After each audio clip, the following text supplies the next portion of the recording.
Mr. Speaker,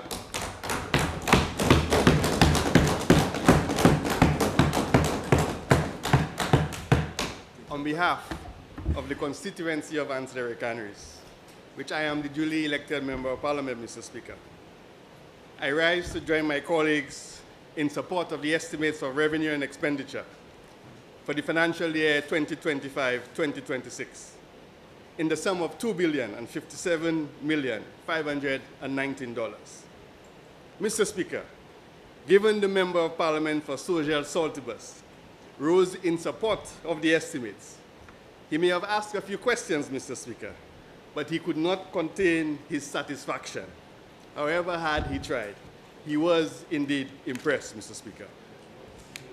And given, Mr. Speaker, his willingness to join us in what he indicated was a mature conversation about the issues confronting the country. In that particular instance, Mr. Speaker, he was referring to littering, and that the government should consider fines. And given the fact, Mr. Speaker, that we have achieved a significant milestone laying before this Honourable House the estimates of revenue expenditure in the sum of $2,057,519,900, Mr. Speaker, I believe it is important to remind my constituents, the country, that this was not fortuitous, not achieved by accident, or as the Member of Parliament for Labrie would say, not by spontaneous combustion, but from a vision, hard work, dedication, leadership, skill of the Member of Parliament for Castries is the Prime Minister, our Minister of Finance. Permit me, Mr. Speaker, to provide some background, which should make the achievements of 2024 even more spectacular, but also provide confidence in the estimates before this House that we will deliver on what is contained, Mr. Speaker, in this book. Mr. Speaker, as of December 2021, central government debt, guaranteed liabilities, overdraft, and non-debt liabilities stood at $4.6 billion, or 102% of our debt-to-GDP ratio, Mr. Speaker. 92%, Mr. Speaker, if you remove non-debt liabilities, guarantees, and overdraft. The government of St. Lucia, Mr. Speaker, approximately $307 million, Mr. Speaker, in non-debt liabilities, $200 million, Mr. Speaker, for DFCs, $91 million in payables, $52 million for land claims, and $27 million, Mr. Speaker, was owed to the University of the West Indies. Mr. Speaker, I am not aware of any country in the Eastern Caribbean currency region with off-balance sheet commitments similar to those of a DFC. 200 million, Speaker. Not one country in the Eastern Caribbean currency union, Mr. Speaker. And ICPRs. Our debt at the time, Mr. Speaker, was amongst the highest quintile across the world. Mr. Speaker, and I'm fully aware, Mr. Speaker, and we are aware, Mr. Speaker, that the debt-to-GDP ratio would rise sharply during COVID-19. However, Mr. Speaker, on a comparative basis, this increase was vastly sharper than what was posted by any other country in the world, Mr. Speaker. On average, Mr. Speaker, countries around the world increased their debt as a share of GDP by 9 percentage points over the course of the pandemic. In this region, Mr. Speaker, excluding St. Lucia, countries increased their debt as a share of GDP by 15 percentage points, less, Mr. Speaker, than half the increase posted by St. Lucia. St. Lucia was not the only country in the region, Mr. Speaker, to have increased its proportion of its budget devoted to interest payments. The only country, Mr. Speaker, in the region to have increased its proportion of budget devoted to interest payments.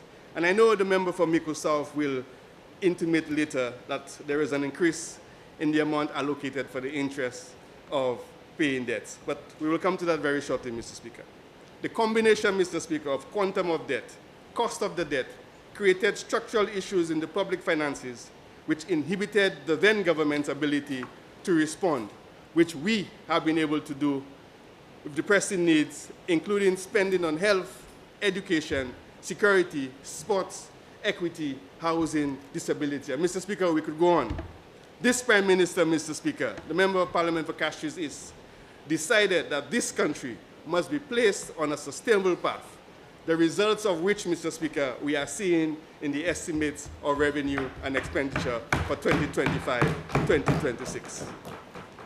It would have been easy, Mr. Speaker, politically, for us to go on a crusade about the incompetence of the Member of Parliament for Miku South. However, Mr. Speaker, we will be doing a disservice to the people we serve. And there was no telling, Mr. Speaker, how investors in government debt, investors generally, and creditors would react. Leadership, Mr. Speaker, from the Member of Parliament from Castries East. Cheap political points, Mr. Speaker, is not on our agenda. People's lives are involved. During the debate, Mr. Speaker, of estimates of revenue and expenditure for financial year 2022-2023, we said then that the government was laying the groundwork for St. Lucia's recovery. Exactly, Mr. Speaker, what we are experiencing now. That we defined a roadmap for St. Lucia. It was a budget that was characterized by our value system, inspired trust, hope, and confidence in our people, our communities, and our partners. I indicated at the time, Mr. Speaker, that the global environment continues to be turbulent. But despite that, we would remain steadfast to our ideals and commitments to empowering our people and transforming our economy. I went on to say, Mr. Speaker, that we would focus on 3 specific challenges. 1, Mr. Speaker, achieving sustainable high levels of economic growth that support economic transformation and poverty reduction. 2, Mr. Speaker, securing fiscal and debt sustainability. And 3, Mr. Speaker, building resilience and adaptation to climate change. We were asked then, Mr. Speaker, how are we going to achieve high levels of economic growth to support economic transformation and poverty reduction? Mr. Speaker, we said we must focus on the fundamentals and getting it correct. Mr. Speaker, you can practice your jump shot 8 hours a day, but if your technique is wrong, then you become very good at doing it the wrong way. I also said, Mr. Speaker, that I too am a sports enthusiast because I spoke after the Member of Parliament for Grosley. And I indicated at the time, and Michael Jordan was just recently in St. Lucia, and he said in a quote, "Get the fundamentals down, and the level of everything you do will rise." Similarly, Mr. Speaker, the saying that a rising tide lifts all boats is associated with an idea that an improved economy will benefit all participants, and that economic policy, particularly government economic policy, while focusing on broad economic outcomes, must consider all players. At the time, Mr. Speaker, I also went on to say that we have identified some deliberate policies to support and promote this new era of our development. That this government, Mr. Speaker, is committed to making us proud to be St. Lucian, Mr. Speaker. A pride that is demonstrated in our way of life as a people of this beautiful land. As a government, Mr. Speaker, we have responsibility to demonstrate and champion these efforts as we seek to reposition our economy on the growth path. Mr. Speaker, that was in 2022-2023. So, Mr. Speaker, the growth we have been experiencing over the last 4 years, the first time since 1992, of 3% and above, is not fortuitous, Mr. Speaker, but a deliberate strategy by the Member of Parliament for Castries East, our Prime Minister, and our Minister of Finance. Why, Mr. Speaker, should we celebrate economic growth of 3.7%? Mr. Speaker, economic growth is perhaps the single most important variable in determining debt dynamics.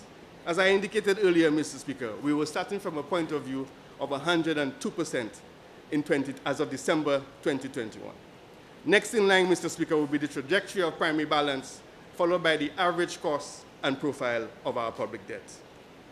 We focus, Mr. Speaker, on primary fiscal balance rather than the budget balance, Mr. Speaker, because the primary excludes interest payments and is therefore a better indicator of the current fiscal stance and future debt dynamics, and as the interest amounts to be paid are driven largely, Mr. Speaker, by past decisions. In other words, Mr. Speaker, we are dealing with the inherited debt from the previous administration. This government, Mr. Speaker, however, has made good use of emerging opportunities to fill the financing requirements with concessional facilities from multilateral and from other bilateral sources, Mr. Speaker. And I thought it was important, Mr. Speaker, to recall the statements that were made then so we could actually understand that what we're doing or what we've arrived at is not fortuitous, Mr. Speaker. Fast forward, Mr. Speaker, to the estimates of 2025, 2026. A defining moment, Mr. Speaker, in our nation's economic journey. One that stands as a testament to our resilience, innovation, and shared commitment to progress. We have reached, Mr. Speaker, a historic milestone, a $2 billion national budget, marking a new era of prosperity and opportunity for the citizens of this country. This achievement, Mr. Speaker, is not an isolated success. It comes on the heels of 4 consecutive years of GDP growth exceeding 3%, a remarkable feat that reflects the strength of our policies under the leadership of the Member of Parliament for Castries, our Prime Minister, Minister of Finance, the hard work of our business community, and the dedication, Mr. Speaker, of our workforce.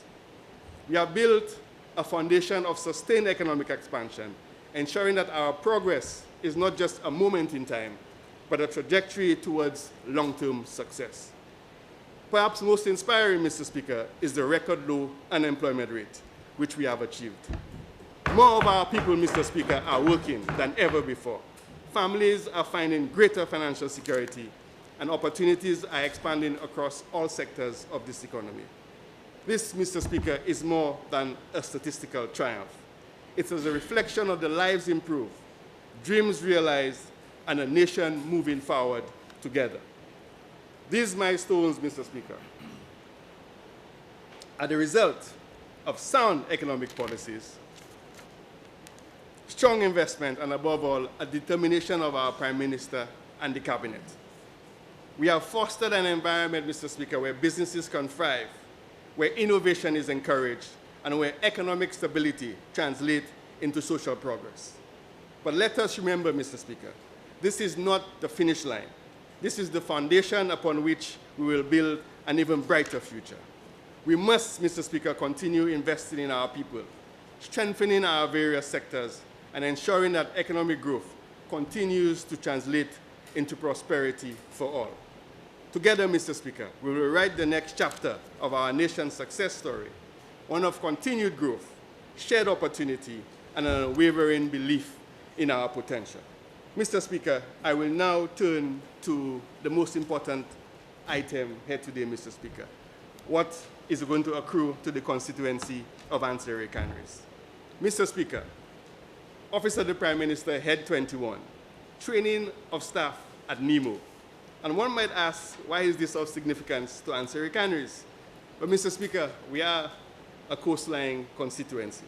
And it is important that we have that knowledge shared among this country in the event of natural disasters, Mr. Speaker. The establishment of an innovation hub, Mr. Speaker, is also going to be of use to the people of Ancillary Canaries because our young, talented people have somewhere to look forward to harness that potential, Mr. Speaker. We also have the Distress Fund, Mr. Speaker, which was not present before but was reinstated, of $1.2 million, which we will use, Mr. Speaker, to assist the most vulnerable in our society. Department of Public Service, Mr. Speaker, Head 22, the Summer Employment Program, and I look forward to seeing my constituents in the halls of government as they enjoy their summer internship program. Improving, Mr. Speaker, the ease of doing business is also important, Mr. Speaker, as we seek to strengthen our local businesses as they get access to regional and international markets. The GI net, Mr. Speaker, is also important. As we speak, Mr. Speaker, we have some challenges in Canaries, Mr. Speaker, of the GI net, and I'm hoping that that could be rectified in the not-too-distant future, Mr. Speaker. The Caribbean Digital Transformation Project, Mr. Speaker, is also important as it's helped to harness the skills of my constituents, Mr. Speaker, and indeed, the young people of this country. The Ministry of Justice, Mr. Speaker, Head 45. I'm happy, Mr. Speaker, to see that there's going to be an additional staff at the Division of Civil Status Registry. Mr. Speaker, a lot of my constituents traverse the highways to come to Castries to attend to matters at the Division of Civil Status Registry. Mr. Speaker, I'm hoping, Mr. Speaker, that with the additional staff, that the service, Mr. Speaker, will improve and that our constituents, not just for me, but the entire country, would receive a lot better service, Mr. Speaker. We understand that they're working under challenging circumstances, and that is why, Mr. Speaker, we have increased the staff numbers. The Department of Home Affairs, Mr. Speaker, Head 36, the West Coast Fire Station, Mr. Speaker. Mr. Speaker, not only are we providing an ambulance, Mr. Speaker, but we are going to be providing a fire appliance, firefighters, Mr. Speaker. And we did all of that, Mr. Speaker, without having to raise any funds in any private activities, Mr. Speaker. But I understand, Mr. Speaker, that the amount that was raised for the ambulance, the cost of hosting the event was equivalent to the amount that was raised for the ambulance, Mr. Speaker. So the net profit is zero. We don't know where the balance is, Mr. Speaker, and we look forward to finding that, Mr. Speaker. The prosthetic center, Mr. Speaker, I'm looking forward to that, Mr. Speaker, as some of my constituents do have issues with disability, Mr. Speaker.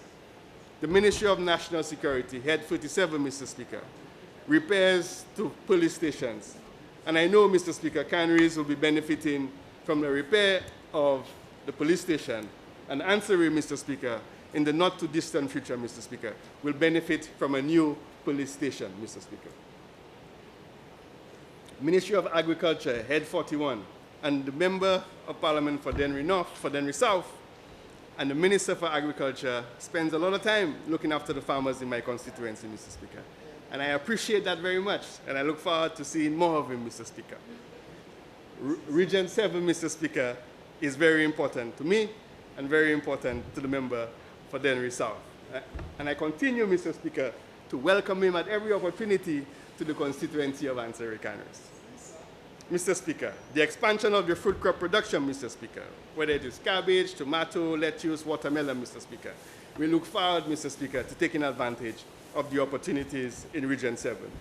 Tree crop expansion, Mr. Speaker, soursop, mangoes, avocados, Mr. Speaker. We too, Mr. Speaker, will be looking forward to benefiting from that. The agriculture support program, Mr. Speaker, is of particular importance to us, Mr. Speaker, as we look forward to the support to our agriculturists in Region 7, Mr. Speaker. Repairs of the fishing facility, Mr. Speaker. And we have in Canaries, Mr. Speaker, in Ancillary, benefited from some of those repairs. We have, Mr. Speaker, received our ice machine, and I look forward to receiving the similar ice machine for Canaries, Mr. Speaker. Ministry of Commerce, Head 42, Mr. Speaker.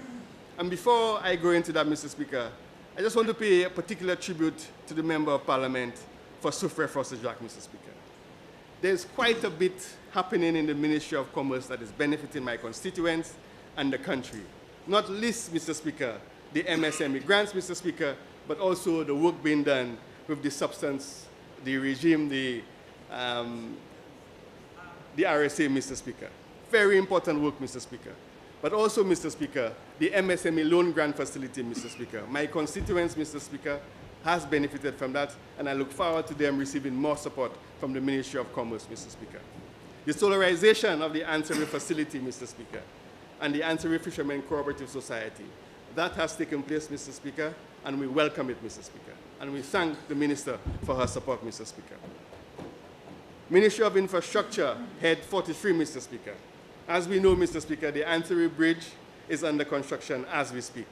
Just a few days ago, Mr. Speaker, we would have opened the bypass and work should commence on the actual placement of the bridge, Mr. Speaker. As we know, Mr. Speaker, the road from Ancillary to Canaries is also under repair.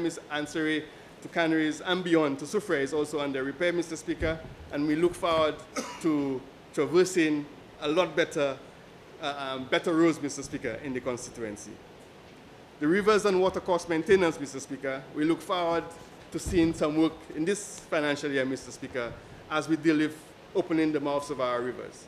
But this is of particular importance to us, Mr. Speaker, as we are about to embark on a mangrove project in Ancillary, Mr. Speaker, funded by a European entity, Mr. Speaker, to the tune of 600,000 euros, Mr. Speaker. 600,000 euros. The money is not coming directly to me, Mr. Speaker. It's going to the OACS Commission, who will oversee the work on this project, Mr. Speaker.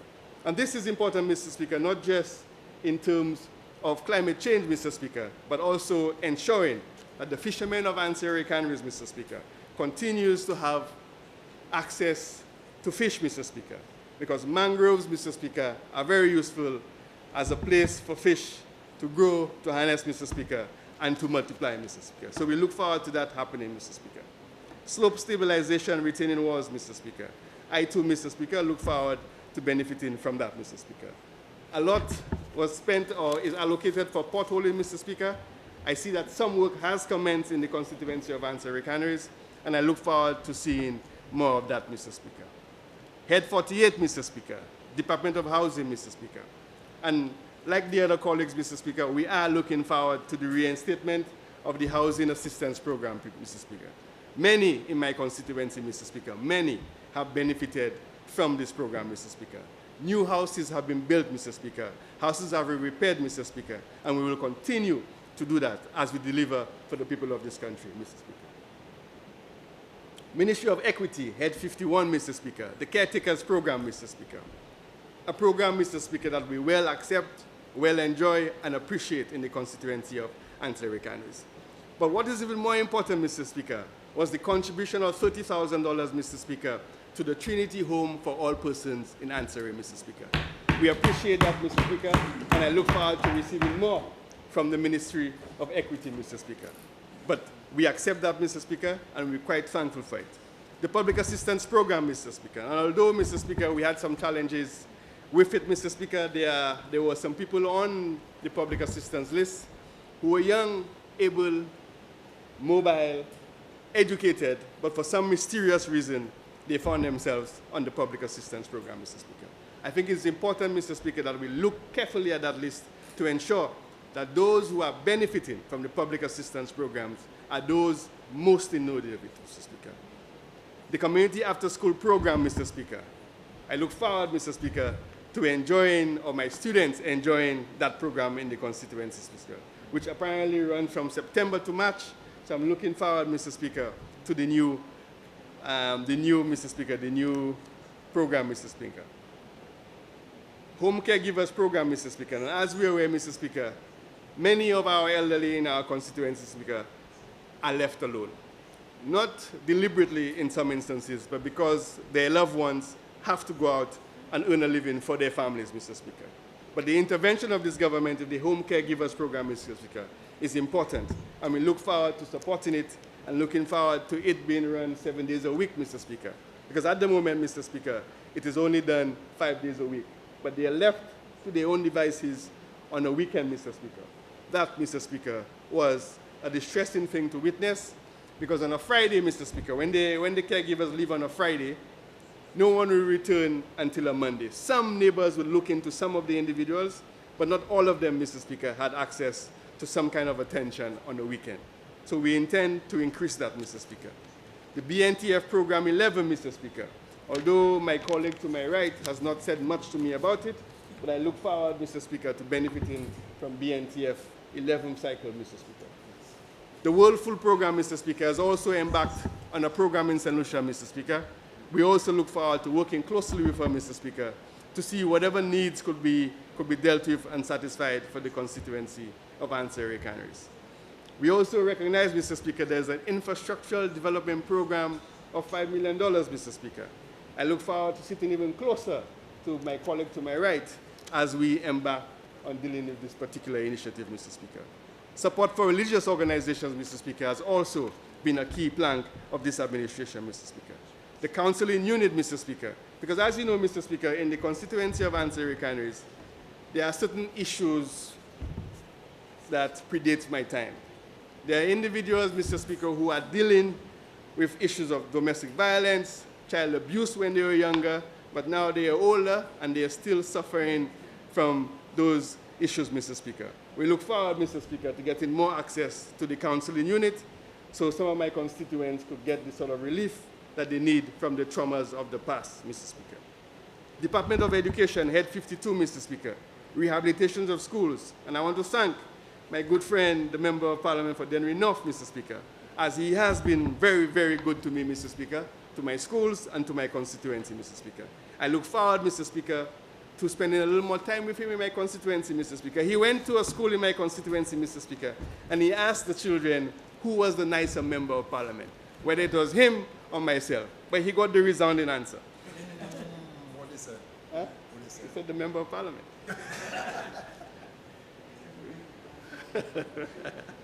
Mr. Speaker, the ICT integration project, Mr. Speaker, we look forward to benefiting from that, Mr. Speaker. We have started work, Mr. Speaker, on smarting some of our classrooms. We've started in canneries, Mr. Speaker, with the help of the Taiwanese government, and I look forward, Mr. Speaker, to that being rolled out across the other schools in my constituency, Mr. Speaker. Enhancing school security, Mr. Speaker, is also a very important initiative, and we look forward to securing the well-being of our students, Mr. Speaker, teachers and principals as they go about their daily lives, Mr. Speaker. The Ministry of Health, Mr. Speaker, Head 53, repairs to medical facilities. Mr. Speaker, I'm very, very grateful to be able to announce, Mr. Speaker, that the contract has already been signed for the Canneries Wellness Center, Mr. Speaker, for rehabilitation works. Last evening, there was a meeting in Vanna, Mr. Speaker, of the Ministry of Health, as we are about to start works on the Vanna, Mr. Speaker, Health Center. And not too far from there, Mr. Speaker, in the not too distant future, Mr. Speaker, we also start work on the Jackmel Health Center, Mr. Speaker. All of this, Mr. Speaker, because health is very important to this government, Mr. Speaker. The Ministry of Youth Development and Sports, Mr. Speaker, Head 54. The Member of Parliament for Grosley, Mr. Speaker, has done tremendous work in my constituency, Mr. Speaker. I could boast of, Mr. Speaker, of a new Ottawa court, Mr. Speaker. And the only reason, Mr. Speaker, we have not handed that over to the community as yet, Mr. Speaker, is because we want to make sure that the electricals are in order to avoid any issues, Mr. Speaker. I'm told that that is almost complete, and very soon, Mr. Speaker, we will be handing this facility to the constituency, Mr. Speaker. But that's not enough, Mr. Speaker. I could go on to Jackmel, Mr. Speaker, and say the contract is about to be signed, Mr. Speaker, for work to commence in Jackmel, Mr. Speaker. Not enough, Mr. Speaker. I could also say contracts are about to be signed for Ansary, Mr. Speaker, for works to commence on our facilities in Ansary, Mr. Speaker.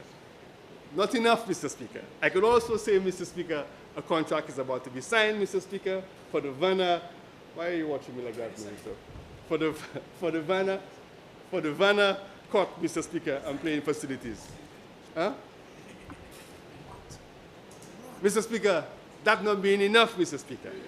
I could go down to canneries, Mr. Speaker, and say, Mr. Speaker, that work has commenced, Mr. Speaker, on the rehabilitation of the canneries field, and work is about to start shortly, Mr. Speaker, on the court in canneries, Mr. Speaker. All of that, Mr. Speaker, with a combination of CDP and the Member of Parliament for Castries is the Prime Minister and Minister of Finance, Mr. Speaker. Mr. Speaker, we are also proud, Mr. Speaker, to look forward, Mr. Speaker, to the purchase of sporting equipment, Mr. Speaker, for our various communities, Mr. Speaker. I look forward, Mr. Speaker, to taking advantage of the sporting activities, Mr. Speaker, as we are going to have a flurry of new facilities in the constituency of Ansary Canneries, Mr. Speaker. Mr. Speaker, they were all dilapidated, Mr. Speaker. They were all dilapidated. And we, Mr. Speaker, are ensuring that the sporting facilities in the constituency of Ansary Canneries, Mr. Speaker, are top class, Mr. Speaker. There will be no artificial grass, Mr. Speaker, because we understand the danger with that, Mr. Speaker. But our fields, Mr. Speaker, will be rehabilitated, Mr. Speaker. Mr. Speaker, we have the issue of the lights on the Jackmel field, Mr. Speaker, and I'm told, Mr. Speaker, that in a very short order, Mr. Speaker, we will be able to erect those lights in Jackmel, Mr. Speaker. Mr. Speaker, the constituency of Ansary Canneries is grateful to the Member of Parliament for Castries East, the Prime Minister and Minister of Finance, and the Minister of Sports, the Member of Parliament for Grosley, Mr. Speaker. He too, Mr. Speaker, enjoys time in my constituency. He was once the sports officer there, so he's very familiar, Mr. Speaker, with the constituency. Like you, Mr. Speaker, whenever you come to the constituency of Ansary Canneries, you know, Mr. Speaker knows whenever he comes to the constituency of Ansary Canneries, he's well looked after, Mr. Speaker. Department of Sustainable Development, Mr. Speaker, Head 55, increase in the contribution to solid waste, Mr. Speaker, and the waste haulers, Mr. Speaker. Mr. Speaker, this is a very important initiative, Mr. Speaker, as we deal with maintaining the cleanliness of our country, Mr. Speaker. Anything, Mr. Speaker, we could do to ease the burden of those who are providing that service to our residents, Mr. Speaker, this government will do what we can, Mr. Speaker. Department of Economic Development, Mr. Speaker, Head 56, St. Lucia Urban Resilient Flood Investment Project. Mr. Speaker, we are in receipt of a grant for $1.5 million to undertake a study for ancillary, Mr. Speaker, and cash use with regards to our flooding situation, Mr. Speaker. But that not being enough, Mr. Speaker, that grant is attached to a $20 million investment for the community of ancillary and cash use, Mr. Speaker. And we look forward, Mr. Speaker, that as soon as the feasibility study is completed, for us to move with regards to designing the various investments for ancillary and for cash use, Mr. Speaker. I won't speak much for cash use, Mr. Speaker, but I could say to you for ancillary, we've already listed exactly, Mr. Speaker, what we would like to see happen there, Mr. Speaker. So we look forward to receiving those funds, Mr. Speaker. Mr. Speaker, we have spent a lot of time in this House, Mr. Speaker, discussing various policies and initiatives of the government of St. Lucia, Mr. Speaker. And at every single turn, Mr. Speaker, there are certain members of the House, and not always the member for Sozel, but the person to his immediate right, Mr. Speaker. All you're going to hear in response to this budget, Mr. Speaker, is misinformation, misinformation, and misinformation.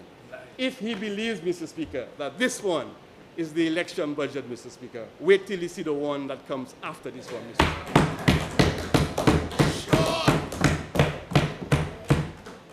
We, Mr. Speaker, are determined, Mr. Speaker, to transform the lives of the people of this country, Mr. Speaker. And no, Mr. Speaker, no part-time member of parliament, no part-time citizen of the country of St. Lucia will take us for granted, Mr. Speaker. We are determined, Mr. Speaker, to deliver for the people of St. Lucia, Mr. Speaker. Part-time citizen? Part-time citizen. Huh? Part-time citizen. Product of where? I'm not even sure. Online citizen? Because when you look what's happening in Canada, the way the citizens came to the defense of their country, Mr. Speaker, you would not see that same behavior, Mr. Speaker, coming out of the member for Mississauga, Mr. Speaker. Mr. Speaker, we are determined and will not be deterred, Mr. Speaker. We have a mission, Mr. Speaker. We were put here, Mr. Speaker, to deliver for the people of this country, and that is exactly what we will do, Mr. Speaker. And when we get to the policy debate, Mr. Speaker, we could go into more detail as to why we believe, Mr. Speaker, we are the best government to lead this country into the future, Mr. Speaker. No shortcuts, Mr. Speaker.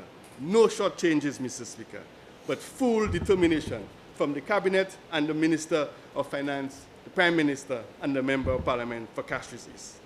Now, yesterday, Mr. Speaker, the member for Sozel, Mr. Speaker, asked a few questions. He asked about the initiatives that were there before we got into the youth economy, Mr. Speaker. And there are reasons why, Mr. Speaker, why we thought, Mr. Speaker, that we needed to do something dedicated to the youth of this country, Mr. Speaker. He's right, Mr. Speaker, that there were various other initiatives that were already on the table. We could think of Boost, Mr. Speaker, SBDC, the Small Business Development Center, the St. Lucia Youth Business Trust, Mr. Speaker. All of those initiatives, Mr. Speaker, were there, Mr. Speaker. But when you actually look at the detail, Mr. Speaker, I'll just give you an example, Mr. Speaker. Those who were benefiting from those programs, Mr. Speaker. In the case of cashews, Mr. Speaker, 45%. In the case of Grosley, Mr. Speaker, 23%. Viewfort, 9%. Miku, 6%. Dennery, 5%. Soufrière, 4%. Sogel, 3%. Ancillary, 2%. Labrie, 2%. Canneries, 1%, Mr. Speaker. We, Mr. Speaker, as a government, could not countenance as that being a successful youth program, Mr. Speaker. And that is why, Mr. Speaker, we've put so much effort and resources to the youth economy, Mr. Speaker, because we believe in them, and we believe, Mr. Speaker, that they deserve the best of us, Mr. Speaker. So that goes, Mr. Speaker, to Bradley's comment, Mr. Speaker, about the initiative, Mr. Speaker. He also, member for Sozel, he also raised the issue about the PIN community centers, Mr. Speaker, and I would say to him, Mr. Speaker, that we will look into it to ensure that it's not mischief and it's just simply an operational or administrative matter, Mr. Speaker. We are not in the business of victimizing, Mr. Speaker, or creating any issues for any member of Parliament, Mr. Speaker. He also made the point, Mr. Speaker, of William Shakespeare, Mr. Speaker. And he spoke of the monologue as you like it, Mr. Speaker, if I am correct. But what he failed to recognize, that melancholic tone, Mr. Speaker, of as it were, Mr. Speaker. We on this side, Mr. Speaker, believe that the glass is half full and not half empty, Mr. Speaker. So we always look for the positive, Mr. Speaker, in anything that we do, Mr. Speaker. We don't focus, Mr. Speaker, on the narrow negative, Mr. Speaker. But I welcome that the member for Social Saltibus is a student of literature, and I implore him, Mr. Speaker, to encourage the person to his immediate right, Mr. Speaker, to spend some more time in literature, Mr. Speaker. Perhaps, Mr. Speaker, he will learn how to approach and deal with people, Mr. Speaker. Mr. Speaker, we have done quite a bit of work over the last 4 years, Mr. Speaker, to rescue this country and deliver, Mr. Speaker, to the people of this country. We've spent the last 4 years, Mr. Speaker, righting the wrongs of the previous administration, Mr. Speaker. And it would have been very easy for us, as I said earlier, Mr. Speaker, to go on a frolic, Mr. Speaker, and point to every single misdeed that took place when the member for Miko South was the Prime Minister and Minister of Finance, Mr. Speaker. But this is not what we are about, Mr. Speaker. We are about delivering for the people of St. Lucia, and that, Mr. Speaker, is our sole motive, Mr. Speaker. Mr. Speaker, I am very pleased. Ancillary Canaries is very pleased, Mr. Speaker, with what's contained in the estimates of revenue and expenditure, Mr. Speaker. And we look forward, Mr. Speaker, we look forward, Mr. Speaker, to ensuring that every single thing in here that pertains to ancillary canaries, Mr. Speaker, is delivered, Mr. Speaker. I understand, Mr. Speaker, that the member for Miko South is also saying, Mr. Speaker, that there's an issue with implementation. You know, Mr. Speaker, when we come into government, there was the Public Financial Management Act, Mr. Speaker, which was passed in 2020. If the member for Miko South was so inclined and so concerned about implementation, Mr. Speaker, the Public Sector Investment Program should have been a part of the Public Financial Management Act, Mr. Speaker. That is one way, Mr. Speaker, he could have ensured that he was certain that implementation would not be an issue for this country, Mr. Speaker. But when we get the opportunity, Mr. Speaker, we will do what is necessary to right that wrong, Mr. Speaker. Mr. Speaker, with those few words, Mr. Speaker, I, Mr. Speaker, unreservedly, Mr. Speaker, support the estimates of revenue and expenditure for 2025-2026. I thank you, Mr. Speaker.